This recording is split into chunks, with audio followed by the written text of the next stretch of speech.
Na edição de 20 anos, a Prefeitura de São Paulo convida para a maior e melhor virada cultural da história. São mais de 500 artistas, de graça, 21 palcos espalhados por toda a cidade. Com a segurança das 25 mil câmeras do Smart Sampa, transporte a madrugada toda e domingão tarifa zero. 24 e 25 de maio, virada cultural. 20 anos em 24 horas. Confira a programação e venha curtir. Prefeitura de São Paulo, aqui o trabalho não para. A Prefeitura de São Paulo convida para a maior e melhor virada cultural da história. Comemore nos 21 palcos espalhados por toda a cidade. João Gomes, Léo Santana, Luísa Sonza, Michel Teló, Tom Carfe, Vanessa da Mata, Fala Mansa, Mumuzinho, MC Rariel, JP, Belo, Alceu Valença, Sepultura e mais de 500 artistas de graça. 24 e 25 de maio, virada cultural. Confira a programação no site. Prefeitura de São Paulo, aqui o trabalho não para.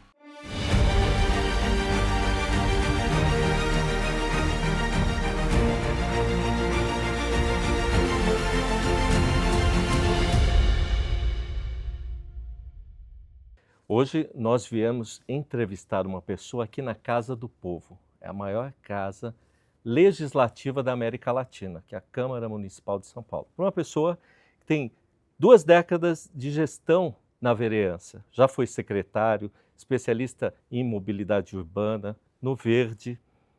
Estou falando do Ricardo Teixeira, né? Que hoje preside a Câmara Municipal de São Paulo. Tudo bom, presidente? Obrigado, Valtinho, por estar aqui. É uma honra estar participando com você. Ele falou tudo isso, mas assim, eu sou amigo do Valtinho. Viu? Estar aqui na Câmara é uma alegria. Trabalhar por essa cidade, a beleza. E eu posso falar que você é amigo mesmo, porque todas as vezes que a gente pediu para ter entrevista ou para ter uma demanda que aparecia na TV, você recebia, tanto na secretaria como aqui na casa, né? E agora, né, dessa entrevista exclusiva aqui na casa. Na sala da presidência. Aqui é a sala da presidência. Já lembrando que aqui também é aberto ao público. Sim. Essa sala é maravilhosa. Convido você que está nos assistindo para vir aqui no final de semana conhecer não só a sala da presidência, mas todo o prédio da Câmara Municipal de São Paulo. E quando a gente fala que o Valtinho é amigo, a gente já se conhece, sei lá, as 2 décadas, 3 décadas, mas é assim, ele no campo dele, eu no meu campo, mas a gente está sempre trocando figurinha. E é importante para que você, morador dessa cidade que acompanha o Legislativo, tem informação do Valtinho, dos vereadores, seja quem for, ele tem que estar sempre conversando. Ricardo, posso tirar um pouco essa coisa? Tá? Você é o presidente, mas é aquele presidente amigo. Eu vi esse projeto, a Câmara Aberta, tá? Mas antes de falar isso... Antes de falar da Câmara Aberta, ele tem que seguir roteiro, as perguntas, ele tem um roteiro. Eu já quebrei as pernas dele logo de começo. Não, isso que é bom. Deixa eu te perguntar, é uma curiosidade, na verdade, né? Eu falei para a Vivi aqui, para a Ana, para o Enem Corrêa, que está aqui com a gente, o André, que hoje veio fazer a matéria, aniversário dele, viu? Oh, parabéns, André. 61, né? Você falou? Parabéns. Deixa eu te falar, curiosidade minha. Todo mundo fala que o gestor público, né, para ascender um cargo desse, ele precisa passar pelas essas etapas, né? Então, no teu caso, você tem tem gestão como secretário, quer dizer, navegou pelo executivo, aí pelo legislativo está aí brigando por política pública, né? Tem vários projetos aí, alguns até... como o Ricardão, né, que a gente está vendo, né? Tem outros, mas, enfim, você precisa ter essa experiência para ascender à presidência de uma Câmara, porque essa é a maior Câmara da América Latina, né, com essa gestão toda. Não necessariamente, né? Não há esse pré-requisito como você coloca. Porém, todavia, contudo, eu acho que para sentar nessa cadeira de presidente, que eu estou ocupando desde 1º de janeiro, tem que ter uma experiência mínima de vida, de executivo, de legislativo, da cidade. Eu estou aqui no 6º mandato como vereador. Como você disse, já fui secretário de 3 pastas, né? Fui secretário de subprefeitura, fui secretário de transporte, fui secretário do meio ambiente. Estou aos 66 anos de idade, comecei a trabalhar com a coisa pública aos 17. Puxa. Então acho que tem que ter um mínimo de experiência para você ocupar a presidência do 6º maior parlamento do mundo. Aqui não é brincadeira, né? Você pauta aqui, você pauta todas as câmaras municipais do Brasil. Aqui a gente tem que tomar muito cuidado. Eu costumo dizer para os meus pares aqui, os outros 54 vereadores, que a gente aqui tem que ter cautela, a gente tem que ter todos os assuntos pautados profundamente, porque aquilo que a gente fizer aqui vai ser copiado por todos os municípios do Brasil. Isso é verdade. Né? Você tem, se fosse em jurídico, falar em jurisprudência de cópia, né? Porque como aqui você tem o tamanho da cidade, que a cidade de São Paulo é uma cidade-estado, né? Mais de 10 milhões de pessoas. Então, tudo que você faz aqui, você movimenta um mundo. Então, é natural e comum que as outras cidades, as outras câmaras, nos olhem como um exemplo a ser seguido. Então, aqui a gente pode errar muito pouco. O ideal é não errar nunca. Mas a gente tem que tomar esse cuidado. E com todas as diferenças de partidos, de ideologias, de movimentos que acontecem na sociedade, é natural que aqui esses debates sejam também copiados pelas outras cidades. Você falou de diferença. Eu tenho uma pesquisa aí que fala que a população está muito latente hoje, né? Ou todo mundo é para um lado, é para o outro. Não quero ficar dando aí espaço para dizer que... eu não tenho como falar tanto, todo mundo é direita ou é esquerda, mas o cidadão, ele, dentro de uma pesquisa ali, ele fala primeiro ali do judiciário, que ele acredita mais, no outro, por fim, a política. Você acha que, apesar dessas diferenças, o cidadão está participando tanto desses movimentos, ainda falta trabalhar mais essa imagem do político com a sociedade? Então, primeiro vou pegar essa questão de direita e esquerda. Eu acho que assim, o Palmeiras e Corinthians, o Flamengo e o Fluminense, ele pode existir até a eleição. Depois da eleição, acho que todos temos que unir em prol daquele governo, executivo e legislativo, que vai governar sua cidade, seu estado ou o país. Não dá para a gente ficar 4 anos atirando pedra no gestor público, porque você vai estar destruindo o seu futuro. Então, eu costumo dizer, então faz de conta que eu estou num avião, a sei lá quantos metros de altura, e aí eu descubro que aquele piloto que está pilotando o avião, eu não gosto dele, ele é meu inimigo. Aí eu vou torcer contra esse piloto, ou seja, eu vou torcer para o avião cair. Que é mais ou menos o que acontece hoje no Brasil. Elegeram o Bolsonaro, aí todo mundo é contra o Bolsonaro. Agora elegeram o Lula, aí todo mundo é contra o Lula. Não dá para fazer isso, porque você está torcendo indo contra o seu país, você está torcendo indo contra o seu futuro. Então, repetindo, Palmeiras e Corinthians, ou Flamengo e Fluminense, até a eleição depois tem que ter uma união. E está levando o país ou a cidade numa condução única. Eu acho que isso passa pelo parlamento também. Aqui a gente tem todas as diferenças, né, de A a Z, não tem problema. Eu costumo dizer que aqui é uma pizza com 55 pedaços, e cada pedaço representa uma parte da sociedade. Verdade. E aqui a sociedade tem que ser ouvida, ela tem que ter voz, o seu parlamentar tem que falar, tem que conduzir, tem que criar política pública, tem que formatar seus projetos de lei e tal. E quem ganha? Ganha a maioria. Então você tem lá 55, da maioria dos projetos são 28 votos. Então, o projeto pautado pelo vereador da esquerda, da direita ou do centro tem que ter 28 votos, mas a gente não pode deixar de debater se vai passar ou não, se vai ser aprovado ou não, se vai ser ou não também passado pelo executivo e o prefeito sanciona a lei que foi aprovada aqui. Isso é um trâmite que vai levar por um período. Mas esta casa tem que estar debruçada para todos os assuntos que a sociedade paulistana tem pautado. E tem sido, não vou dizer assim fácil, mas conduzir, criar essas pontes. Você cria ponte dentro da casa e tem que criar ponte com o executivo para as coisas funcionarem. Está sendo fácil? Não, é assim, então, primeiro a posição do presidente. Eu sempre digo que eu sou presidente de um parlamentarismo. Aqui, maior parlamento, como você diz, da América, eu não posso ser um presidente sem ouvir os demais. Eu não posso ser um presidente que pauta tudo sozinho. Então, eu costumo dizer aos meus pares que eu sou presidente de todos e que a decisão será tomada em conjunto. Então, acho que é o primeiro exercício que a casa tem que fazer. Qualquer coisa aqui, a gente discute mais até que saia uma decisão coletiva. E aí criar ponte com o executivo para que aquilo aprovado aqui seja sancionado lá. Isso também está sendo construído. Então, como eu te disse, estou aqui no 5º mês de presidente e vejo que a casa está trabalhando dessa forma. Que o presidente conduz, né, a forma de trabalhar da casa. E eu estou tentando fazer dessa forma e com um diálogo muito bom com o prefeito.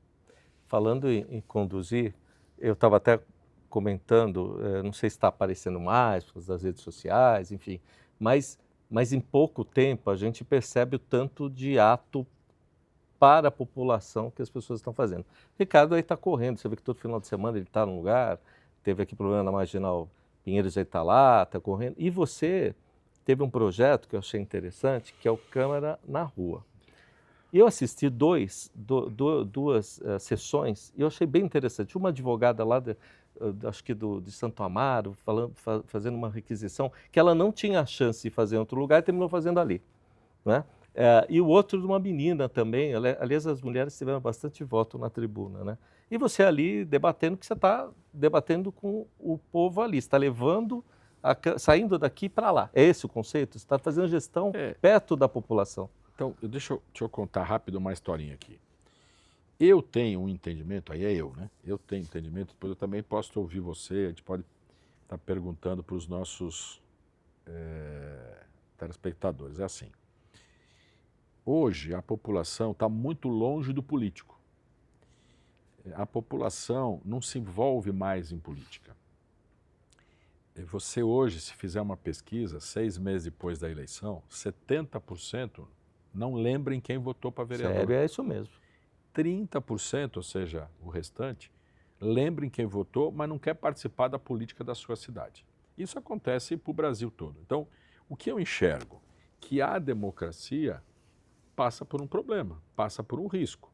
Porque a hora que você tem uma dissociação da população com os políticos, isso é muito ruim. A gente só existe por causa da população. Uhum. Por que foi criado os governos? Para administrar essa quantidade de gente que vive numa cidade, num estado, num país. Então, o primeiro passo aqui, quando a gente chegou na presidência, é olhar para essa questão do pouco envolvimento da população com os parlamentares. Então, a gente criou o quê? A Câmara na Rua. A Câmara na Rua, o que é? Aproxima a população dos seus vereadores. A cidade de São Paulo ela é muito grande. Então, São Miguel, que foi o primeiro Câmara na Rua, fica a 30 quilômetros aqui da Câmara Municipal. Parelheiros fica a 40 quilômetros aqui. A população não participa e ainda é longe, aí não sabe nem quem são os vereadores aqui da casa, o que a gente faz, qual é o trabalho que a gente faz. Então, o primeiro passo é isso, levá-los até lá para que a população participe desse dia a dia. Qual que é o segundo papel que a gente está fazendo aqui nessa aproximação da população com a Câmara? É abrir a Câmara, né? Que a gente falou aqui no começo. Esta sala aqui, ela é muito bonita. Este prédio, o Palácio Anchieta, ele é muito bonito. Além das obras de arte que tem aqui, aqui acontece tudo o que acontece no parlamento da cidade. E a população não sabe nem onde que é. Então a gente também está convidando para que a população venha aqui, conheça o plenário, o plenarinho, a sala das comissões, que conheça a casa numa visita guiada, com alguém que vai explicando tudo o que acontece aqui, que venha na presidência, que conheça o prédio, que participe do parlamento. De novo, para aproximar a população da gente. E a terceira coisa é a criação de um aplicativo, que se Deus quiser, no final do primeiro semestre a gente vai entregar isso para a população, para que a população acompanhe tudo, eu vou repetir, tudo do Parlamento de São Paulo. Sério? Tudo. O que a gente faz, por que fez, por que não fez, como é que a casa funciona, o que está sendo votado, as comissões, os projetos, tudo o que está acontecendo aqui. Você pode me falar, Valtinho, mas já tem um site, já tem isso, já tem aqui, está tudo solto por aí. E tem informação que para você conseguir, você tem que ser um hacker, né? Para buscar. Sim.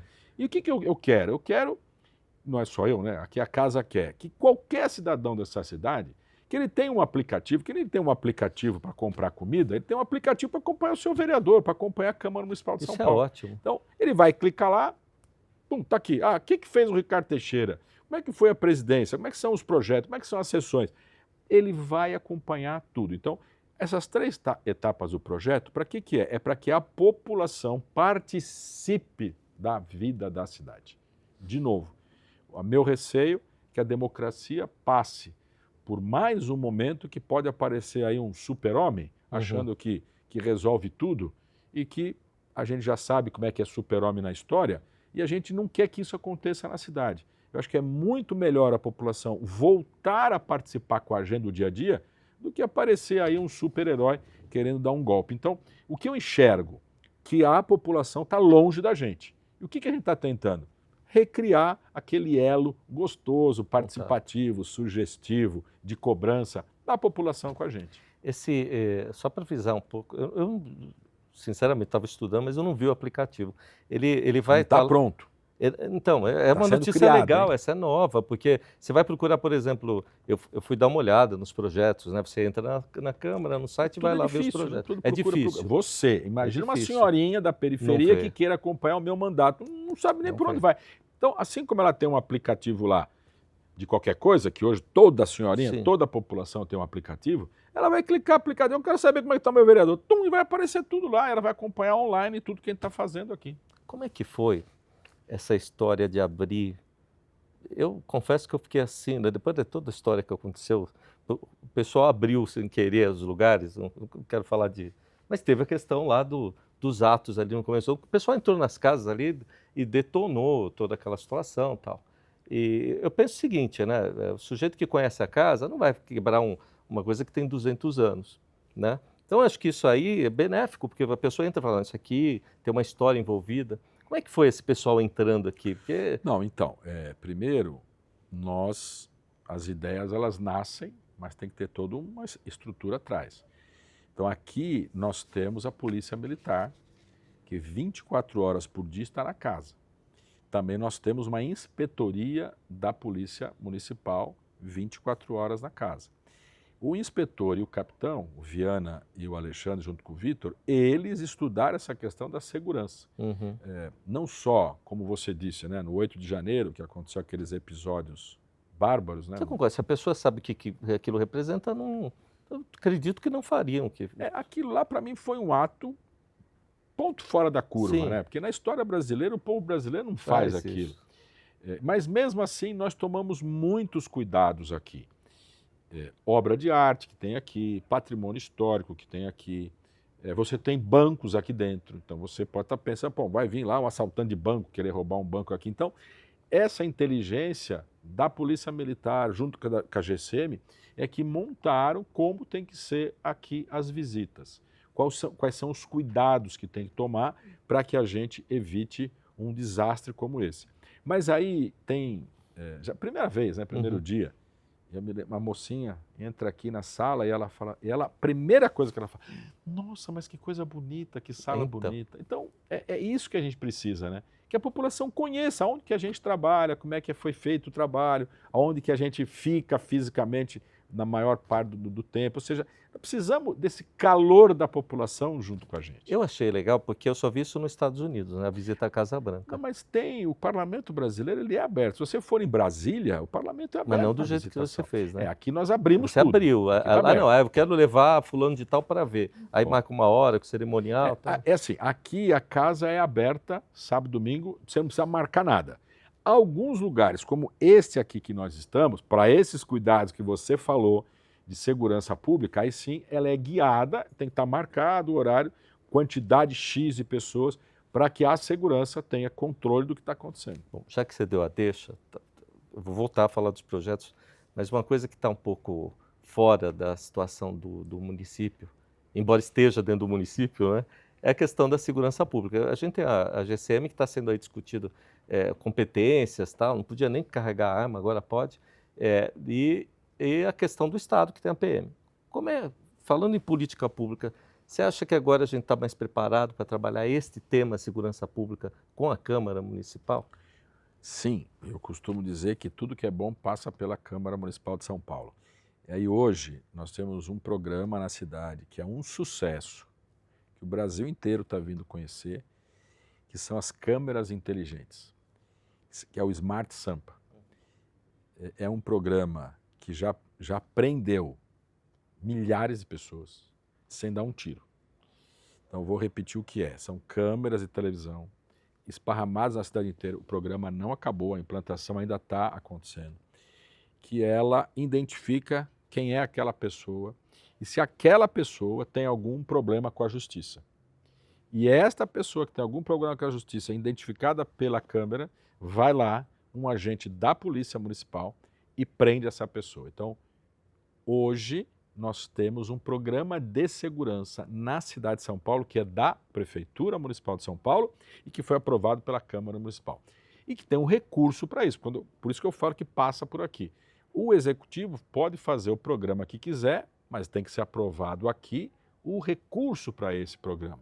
E na questão do Smart Sampa, das câmaras inteligentes, foi passado por aqui.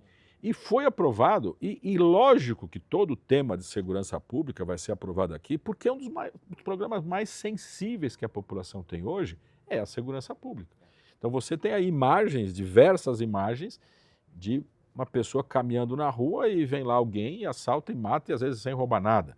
Então essa questão da violência não é Brasil, não é São Paulo, é no mundo inteiro. Então nós temos que dar cada vez mais segurança para a nossa população. E aí eu dou um exemplo de um fato real, acontecido agora no Carnaval. Então, compare os dados do Carnaval agora com o Carnaval do ano passado na questão de segurança pública. A curva é tendendo a zero. Por quê? Porque todos os foliões sabiam que estavam sendo filmados. E aí tem uma história, que é contada pelo secretário de Segurança Urbana, o Orlando Morando. Então, ele fala assim, que ele estava lá, um dos últimos bloquinhos, lá no Ibirapuera, e chega um jovem e quer devolver um celular.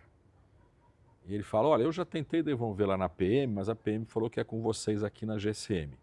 E aí o policial pergunta, mas por que você quer devolver? Não, eu fiquei com uma menina, eu não sei quem é a menina, e ela me deixou o celular. Esqueceu o celular. E ela foi embora, e eu não consigo encontrá-la. E eu não conheço essa menina. Aí eu não sei se o celular é dela ou se o celular é roubado. Eu quero devolver o celular. Olha que ponto chega. Pois é. Olha que ponto chega. O cuidado que uma pessoa tem de devolver uma coisa que não é dele e que pode ser um produto de um roubo, de um furto. Então, isso vai mudar. Então, assim como o bandido sabe que está sendo filmado e que, portanto, ele pode ser identificado, com certeza muda essa forma do banditismo aqui na cidade. Então você pergunta essa questão de segurança pública. Eu acho que nós, vereadores, temos que estar debruçados nos principais problemas da cidade. E segurança pública é um dos maiores problemas. Então a gente tem que estar debruçado. Então, o que nós já sugerimos para o prefeito? Que expanda essas câmeras para outras situações. Ponha nas viaturas da GCM. Muito discutido, nas motos, né? Porque põe para todo lugar essas câmeras. Quanto mais o bandido se sentir desprotegido de informação, ele vai pensar no que ele vai fazer. Ou seja, vai dar mais garantias para nós, cidadão comum. Bom, você falou dessa situação da Câmara, eu comecei a lembrar dos carros. Aí lembrei também que você cuidou de mobilidade urbana, né? Então, eu estou fazendo esse link, porque São Paulo, se eu ver os dados, você pode me corrigir. Uma vez foi o presidente do Detran e falou para mim que em processo, a gente tem 44 milhões de pessoas no estado, tal, e 11 milhões de pessoas do 12 na cidade, e que tinha 11 milhões de licenças de carro. Deve ser um negócio louco para você poder trabalhar, porque se todo mundo sair junto, se o metrô não funciona, São Paulo para. Então, como é que é trabalhar isso? Eu estou fazendo esse link porque essas câmeras também vão achar muito carro que está com documento irregular, né? Dá para você comentar os dois? Então, vamos lá. Então, pegar a câmera para o documento irregular. Algumas cidades do Brasil e do mundo já têm esse equipamento. Então, você pega uma cidade pequenininha. Eu vou dar vários exemplos aqui, se você me der tempo. Mas eu vou pegar uma cidade pequenininha. Você tem o tempo que você quiser. Entra um carro na cidade. A câmera está filmando, pega a placa. Sim. Aquela placa vai para um sistema. O sistema fala, esse carro é roubado. É uma cidade pequena. Rapidamente você consegue prender esse carro, sei lá, se tiver um ladrão, alguma coisa assim. Aí eu te conto um fato real que aconteceu aqui em Osasco há 1 ou 2 anos atrás. Exatamente, Osasco, cidade média, né? Cidade de média para grande. Entra um carro, a câmera identifica, milhares de carros passando por ali, a câmera identifica e fala, este carro é roubado. Passa para a central. E ele está numa grande avenida. E nesse interim, eles identificam que aquele carro roubado, aonde tinha sido roubado. Olha só, eles jogam para a central de trânsito que começa a criar uma onda vermelha para que esse carro demore mais para andar naquela avenida, para que os veículos da polícia se preparem para prendê-lo. Tudo inteligente, computador funcionando. E eles conseguem, em alguns minutos, parar esse carro e prender. Era um dos maiores assaltantes de banco do país, que foi preso sem dar um tiro. Então, assim, quando você tem tecnologia para fazer as coisas, a coisa anda. Então, você falou da mobilidade, eu estou falando da mobilidade, pegaram os semáforos com as câmeras, jogaram juntas e deram resultado. Aí nós vamos falar agora do que você falou, né? 1,5 milhão de viagens só de motocicletas na cidade de São Paulo. Isso é uma coisa que todo mundo 1,5 tá milhão. falando. Você tem hoje 7, quase 8 milhões de veículos licenciados para circular na cidade. Você tem as 38 cidades que formam a Grande São Paulo, mais a cidade de São Paulo, 39, que aí chegam em quase 22 E entra e sai da capital. milhões de pessoas. A quantidade de carro que anda e entra e sai na cidade. Você não tem divisa, você chega aqui no ABC, você está ali no Ipiranga, você está em São Mateus, você está nas divisas leste da cidade, você está próximo do ABC. Se você está na oeste, você está perto lá de Carapicuíba, de Osasco, enfim. Você tem um mar de gente aqui. É evidente que você tem que ter regras semelhantes, você que tem que ter fiscalização simultânea nisso tudo, você tem que ter políticas públicas muito parecidas para que você não tenha diferenças de circulação. Ou seja, eu não acredito que São Paulo vai parar, e São Paulo, falando como um todo, né? E eu falo que não para por quê? Porque o ser humano é inteligente, ele não quer parar, não é que o trânsito vai parar e eu vou ficar parado dentro dele. Então eu enxergo que a gente não para porque nós não vamos deixar parar. Mas é uma quantidade de carros, e tem um limite, né? Nós temos 20 mil quilômetros de rua. Então é o que você falou, se a gente colocar os 10 milhões de carros, motos, caminhões na rua, não cabe. Então como é que vai fazer? Então o poder público tem que agir, o poder privado tem que agir, o ser humano tem que agir para que a gente crie essa mobilidade, que a gente não pare a cidade. Nós temos muitos quilômetros de metrô sendo construído, nós temos muitos quilômetros de faixa de ônibus, corredor de ônibus sendo construído, mas tem uma coisa que eu falo isso há uns 30 anos. Nós vamos, e estamos fazendo isso, nós vamos distritalizar a cidade. E o que é isso? Eu vou viver, eu vou morar, eu vou me divertir, eu vou trabalhar, eu vou no hospital, eu vou no médico, eu vou em tudo no mesmo lugar. Então, essa coisa de morar na Zona Leste, trabalhar na Zona Sul, isso vem diminuindo. E os números são absurdos, Valtinho. Eu tenho que falar devagarzinho. Muito cansativo. Dá uma olhada.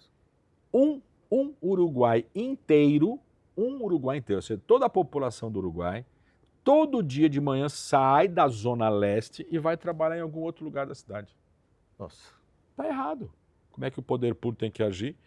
Nós já estamos, há muito tempo, criando incentivos fiscais para que indústrias, empresas se instalem na Zona Leste, porque lá tem mão de obra, porque as pessoas não têm o que vir para cá. Com a facilidade do trabalho à distância, com a facilidade do trabalho em outras ferramentas, através da internet, as viagens começam a ser diminuídas. Mas aí o que a população quer? Você vai ficar 2 horas para chegar no lugar, 2 horas e meia, aí fica 8 horas trabalhando, mais 2 horas e meia para voltar para aquele lugar. Não, então aí é nós, que começamos a fazer tudo dentro de um raio de 5 quilômetros. Entendi. Então você mora num lugar e você trabalha a 5 quilômetros, você se diverte a 5 quilômetros, você estuda a 5 quilômetros, você vai no hospital a 5 quilômetros, você vive tudo nesse entorno. E aí o poder público, você pega o que o Bruno e o Ricardo Nunes fizeram nos últimos 4 anos, a expansão que você tem, por exemplo, na saúde. Hoje você está tendo posto de saúde, hospital para todo lugar. Você vê a própria iniciativa privada colocando postos de trabalho em todo canto. Então, nós, de novo, é o indivíduo e o coletivo, nós temos que ter políticas que a cidade tão linda, tão maravilhosa, mas desse tamanho, que a gente saiba curtir a nossa cidade. E que também a gente aprenda que não é só de carro que a gente circula pela cidade. Então, o que você tem da pandemia para cá? Então, é só pegar os números. Metrô transporta menos gente, ônibus transporta menos gente, e o transporte individual, ele aumenta. E é a primeira vez na história, na pesquisa origem e destino do metrô, que você tem o número de viagens individual maior do que o coletivo. E aí é simples, porque as pessoas estão fazendo isso. Ela vai de carro, de moto, de bicicleta ou a pé, em raios pequenos perto da casa dele. E, portanto, as viagens do transporte coletivo, eles diminuíram. E tem os aplicativos que fazem muitas viagens pela cidade, são aquelas viagens curtas também. Então, o que você está tendo hoje? Uma mudança na mobilidade. O poder público ajuda? Sim, mas somos nós que estamos fazendo isso. Então, eu que vou morar perto do trabalho, Eu que vou morar perto da escola. E aí também, outra coisa que passa por aqui, quando a gente mexe no zoneamento e no plano diretor da cidade. Sim. Então você aglomera os grandes empreendimentos de habitação, aonde? Perto dos grandes corredores. Porque aí esta população que precisa fazer esses grandes deslocamentos tem o transporte de massa.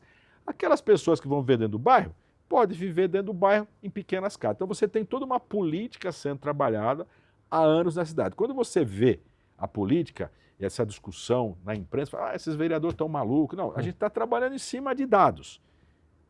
Evidentemente, Valtinho, que nós temos um limite, né, de capacidade de viagens, de moradia. Nós temos esse limite. Nós já chegamos a isso. É uma gangorra, né?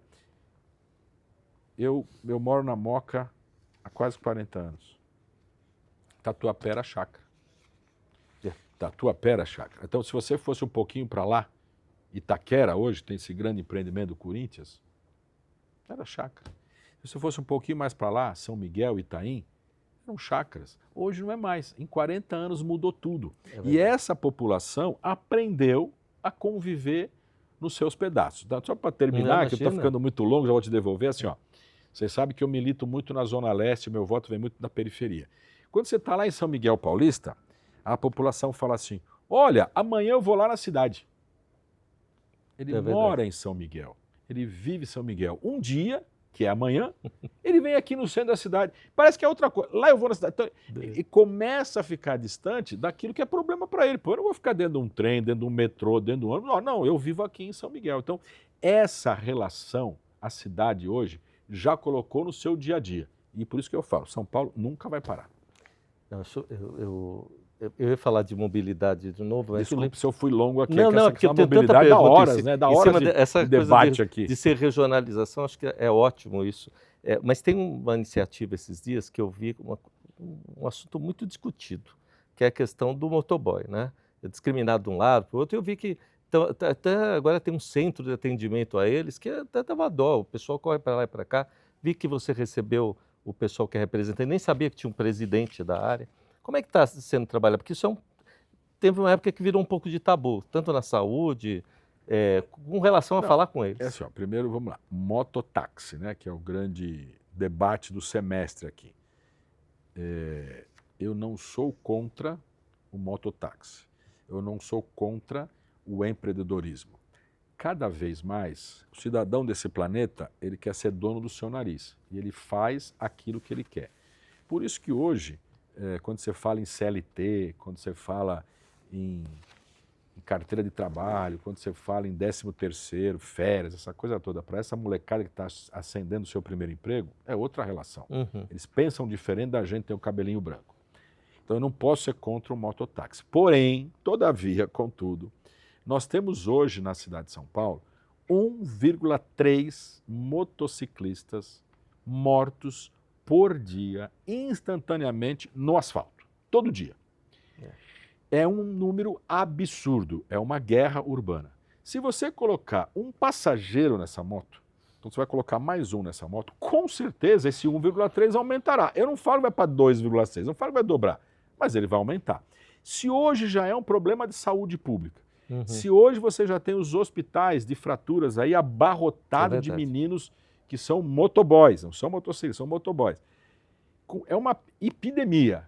Se você aumentar isso, aí a pergunta é, a sociedade está preparada? Quem vai pagar essa conta? Os aplicativos não vão, porque os aplicativos eles viram uma chavinha, está valendo a partir de hoje, não vou falar um palavrão aqui, mas que se dane vocês. Vocês paguem a conta do serviço público da saúde, vocês pagam a conta do INSS, que vai pagar os aposentados, porque vão ficar sequelados pro resto da vida, e por aí vai. A pergunta é, a sociedade está preparada? E esses meninos estão pegando esse primeiro emprego, eles sabem dessa periculosidade? Então, nós estamos criando um grande debate aqui na casa, nesse primeiro semestre, para ter regramento essa questão do motociclismo. Mas o motoboy, no planeta, ele está sendo, é a profissão do momento para esses meninos. Então nós temos que dar condições. Então aí você fala dos pontos de apoio. Esses meninos começam a chover, eles não têm um lugar para parar. Não. Ele quer ir no banheiro, não tem um lugar de ir.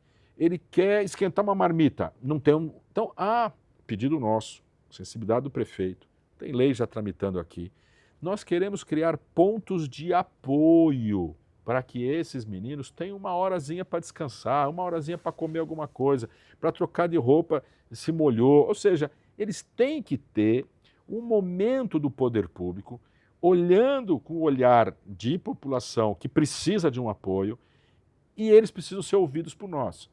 O debate aqui na Câmara e também lá o prefeito. E uma outra coisa, eu digo, 1,5 milhão de pessoas usam motocicleta, tem um único aplicativo tem 350 mil colaboradores. Nossa. Esses meninos andam pela cidade inteira. E aonde que eles param essa moto? Não está preparado o viário para suportar essas motos. Então, o que a gente vem fazendo também, junto com o Executivo, nós estamos sinalizando aonde eles param com as motocicletas dele, lugares para eles pararem, para eles poderem fazer, porque é uma rápida entrega. Você quer uma rápida entrega, eu quero uma rápida entrega. Então eles têm que ter local para parar, para eles não serem multados, local seguro, perto de onde eles vão. Verdade. Então estamos também criando essa questão. Criamos a faixa azul, que é uma questão para salvar vidas, para dar mobilidade, facilidade de chegada. Por que eu estou falando tudo isso?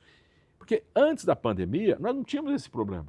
Da pandemia para cá, falando de 4, 5 anos, nós tivemos uma mobilidade de transportes que nasce exponencial, que é uma quantidade imensa de gente que está usando motocicleta. Então, precisa olhar para essa garotada. E também fazemos aqui o quê? Sugestão dos sindicatos, das associações, recebemos eles aqui, eles estão participando da Comissão de Transporte, dos projetos que estão sendo discutidos aqui. Por quê? Porque são eles que usam a motocicleta, são eles que usam o sistema viário. Portanto, a gente quer ouvi-los para que a gente faça aqui a melhor lei possível. E uma lei que será discutida entre os 55 vereadores. Eu acho que uma cabeça erra mais do que 55 juntas, que nós vamos errar menos. Pode ser que a gente faça uma legislação para o momento, e que daqui a alguns anos ela tem que ser melhorada. Ok, o parlamento é para isso, a gente vai acertando. Mas, repito, são seres humanos, estão no primeiro emprego, ganham muito pouco, estão sendo explorados pelos aplicativos e o poder público tem que olhar, tem que dar uma atenção especial para eles. Indo nessa linha de transporte e segurança, eu lembro que o Jânio, quem é velhinho assim que nem eu, vai lembrar que o Jânio colocava aqueles carros todos amassados, lembra disso, Ricardo? E você criou um negócio que até um colega do Benê que está aqui, da Viviane que está ali, que fez a reportagem. Eu não lembro se era o Tralli que fez. Tralli, César Tralli. O Tralli, que é o bonequinho, ele que descobriu, né, o Ricardão, né? Aquilo me assustou bastante, né? Eu passava e o cara tá vendo minha placa, andei a mais do que podia e tal, mas aquilo é um ícone. Você acha que esse tipo qual foi a repercussão disso, primeiro? Bom, o pessoal da Globo notou, você viu, né? Eu vou contar assim, ó. Hoje, nós temos 20 mil câmeras de televisão que pegam tudo que a gente faz. É um BBB na rua. Então, eu diria que o Ricardão, quando a gente criou, era um boneco. Que ficava num cantinho. Eu lembro bonezinho ali, de marronzinho e tal. Veja como mudou, né? Nós estamos falando aí de 30 anos atrás. Rapidinho, a gente estava com um índice de mortes muito grande nas marginais, não tinha radar, e a quantidade de mortes era versus a quantidade de caminhão que desrespeitava as regras de trânsito nas marginais. As marginais circulavam 1 milhão de veículos, sendo que 30% era caminhões. E como não tinha nenhum tipo de fiscalização, você tinha morte todo dia, uma morte por dia na marginal. Então era uma coisa assim, uma guerra, uma barbaridade. E aí, o que a gente faz? A gente cria o efeito auréola, que isso era muito usado lá no Japão e também é usado na Inglaterra, e é usado até hoje. Se você põe um carro, um boneco, seja o que for, numa pista, em algum lugar, onde a distância de quem está chegando, você não sabe se é verdadeiro ou não, o que acontece? A pessoa faz tudo bonitinho. O cidadão tem que se sentir fiscalizado. Então ele faz tudo bonitinho e dava tudo certo. Nós copiamos essa ideia, pusemos na marginal, foi um sucesso. E aí o César Tralli passa, vê o boneco, filma, põe na Globo. No dia seguinte, prefeito Paulo Maluf, secretário Getúlio Hanachiri e o Gilberto Lefeld, que era o presidente da CT, a gente faz uma coletiva e não tinha o nome, o projeto não tinha um nome. Quem é o nome do projeto? E aí uma menina, jornalista da Folha da Tarde, que nem tem mais, ela insistia com o presidente da CT, mas o projeto tem que ter um nome, o projeto tem que ter um nome. Falou, olha, então em homenagem ao criador, ao que fez o projeto, nós vamos botar o nome de Ricardão. E aí pegou e foi para o planeta fora. Eu me lembro que eu fiquei numa entrevista naquela época com a CNN, CNN que fala para o mundo inteiro, e eu estava com um parente meu lá na Itália. Na época não tinha celular, não tinha essa coisa toda. Eu chego à noite em casa, minha mulher falou, fulano ligou lá da Itália e tal. Problema de fuso horário, essa coisa. Mas eu liguei para ele e falei, o que você aprontou aí que você estava... Te vi aqui na televisão, do outro lado do mundo, dando uma entrevista, falando de Ricardão e tal. Então assim, mas você deu resultado, reduziu o número de mortes, etc e tal. Tá bom. O que mudou de lá para cá? O cidadão tem que ser fiscalizado em tudo. Nós já falamos aqui da câmera inteligente que pega o bandido, da câmera que pega você passando no farol vermelho, da câmera que pega você em excesso de velocidade. Nós vivemos um aglomerado de mais de 10 milhões de pessoas. Então você tem que ter regra, tem que ter fiscalização para as coisas acontecerem. Para mim é tudo normal. O que tem que fazer? Nós temos que evoluir na tecnologia. A gente não pode ficar parado no tempo. Falando de evolução, viu eu posso ficar horas falando, que eu adoro essa... Também posso ficar horas. O problema é que o nosso cameraman ali falou, 45 minutos, aí ele corta a nossa orelha. Vai aqui. Falando pra gente, né? Mas é que essa conversa mesmo é de pé de ouvido, né? Eu falei com o Luciano, com o Benê. Eu vi um negócio bem interessante, que é uma procuradoria para mulheres, né? Eu já sei que é um projeto antigo, mas é uma inovação no aspecto que a gente discute aí, mais mulher na política, mais mulher em lugar público, né? E quando você fala em procuradoria, eu queria entender melhor, porque é diferente da do município, né? A procuradoria do município trata de assuntos jurídicos com relação ao cidadão. Aqui na casa, como é que nasceu isso? Você assinou esses dias. Como é que vai ser constituído? É um pleito antigo da sociedade e das vereadoras. Nós já temos algumas cidades da Grande São Paulo que têm a Procuradoria da Mulher. Então já era um ato da mesa diretora, acho que na época, não sei se era o presidente Milton Leite ou se era o presidente Tuma. O que eu fiz então? Eu dei posse à primeiro grupo de vereadoras que está lá acho que é um projeto de lei, se eu não me engano, que todo início de legislatura você tem que dar posse para as vereadoras que ficarão durante os 4 anos à frente. Então tem uma procuradora e 3 procuradoras adjuntas. A procuradora é a Sandra Tadeu. E tem representatividade das outras 3 nas maiores bancadas de mulheres aqui na casa. É um pleito das mulheres, como você colocou, mas assim, não é só para o âmbito interno, mas para também olhar para fora, para criar políticas públicas para as mulheres. Nós temos aqui hoje 20 mulheres, nós temos quase 60% do eleitorado mulher. Nós nunca tivemos uma mulher presidente desta casa. Nós também estamos propondo que na próxima legislatura, dos 4 anos porque você tem eleição todo ano para a mesa diretora, que num desses 4 anos, pelo menos um desses 4 anos seja uma mulher presidente. Nós precisamos marcar a presença da mulher na gestão pública, na política pública, no controle dos grandes parlamentos, no controle do executivo. A mulher precisa tomar esse espaço. E nós estamos criando essas situações. E a Procuradoria é mais um desses passos para dar poder para as mulheres e criar política pública para as mulheres. Até a Carmen Lúcia elogiou. Verdade, porque, verdade. Foi interessante. Eu tenho uma outra iniciativa que você achou um barato, que eu vi aqui, uma coisa que eu sonho, eu vi minha filha participando, mas porque a gente vive fazendo reportagem disso, mas é você abre a câmera para moçadinha vir... Parlamento Jovem. Parlamento Jovem, eu vim legislar. E aí vi que alguns projetos de lei você está assumindo. E aquilo achei bem legal, né? É participativo aquilo. É assim, isso já existe há N anos aqui, né? Você tem o Parlamento Jovem, as escolas escrevem projetos, vem aqui um dia, são 2 dias, na verdade, no ano, que as crianças estão aqui, os adolescentes, participam do plenário, lá embaixo. É uma eu vi, sessão... você botou todo mundo na sessão. É uma sessão normal. Depois recebeu aqui. Todo mundo debate e tal. E aí, já há anos que eu faço isso, os principais projetos, alguns projetos, a minha assessoria escolhe, primeiro a gente consulta os procuradores da casa, vê, tudo bem esse projeto e tal, porque tem projetos que a meninada faz que não vai vingar, né, que a própria CCJ vai cortar. Então, aqueles principais projetos que os procuradores e a minha equipe entendem que dá para fazer esse encaminhamento, então a gente chama a escola, chama os pais, chama os alunos aqui, para que eles, entre aspas, nos permitam que esse projeto ande na casa. Porque o projeto é deles. E aí eu vou ser o coautor de um projeto de um adolescente deles e vai passar pela Câmara. Então eles vêm um dia que recebemos eles. Eu recebi eles lá no meu gabinete, agora estou recebendo eles aqui. E é uma festa, é muito bonito. Eles vêm aqui, se sentem importante.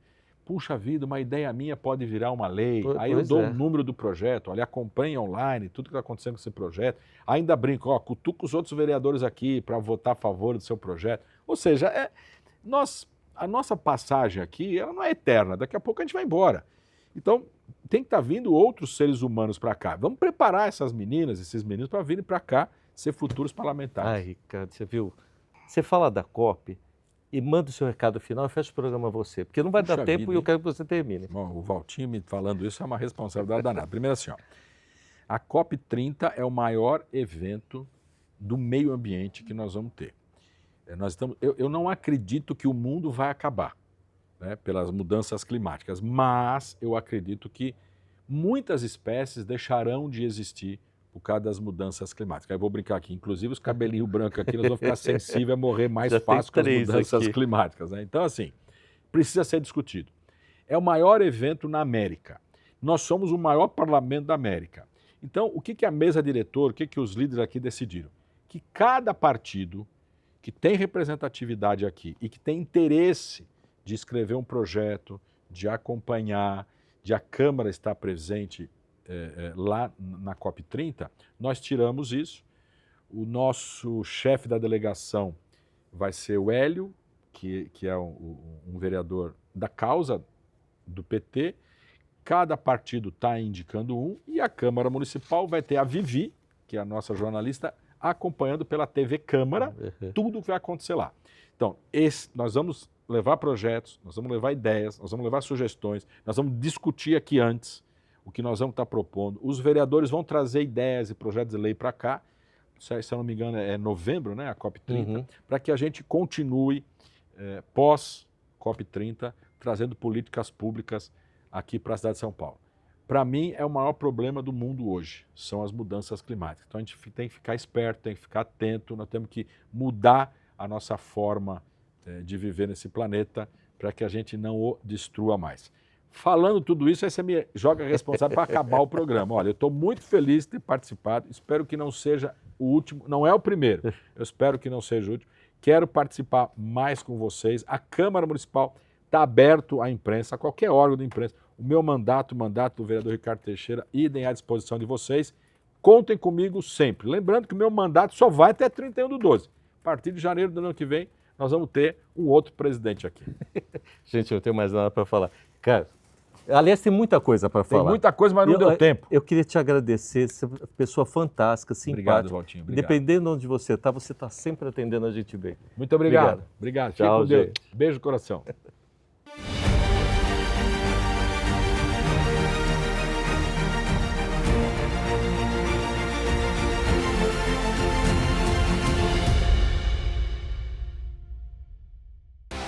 Na edição de 20 anos, a Prefeitura de São Paulo convida para a maior e melhor virada cultural da história. São mais de 500 artistas, de graça, 21 palcos espalhados por toda a cidade, com a segurança das 25 mil câmeras do Smart Sampa, transporte a madrugada toda e domingão tarifa zero. 24 e 25 de maio, virada cultural. 20 anos em 24 horas. Confira a programação e venha curtir. Prefeitura de São Paulo, aqui o trabalho não para.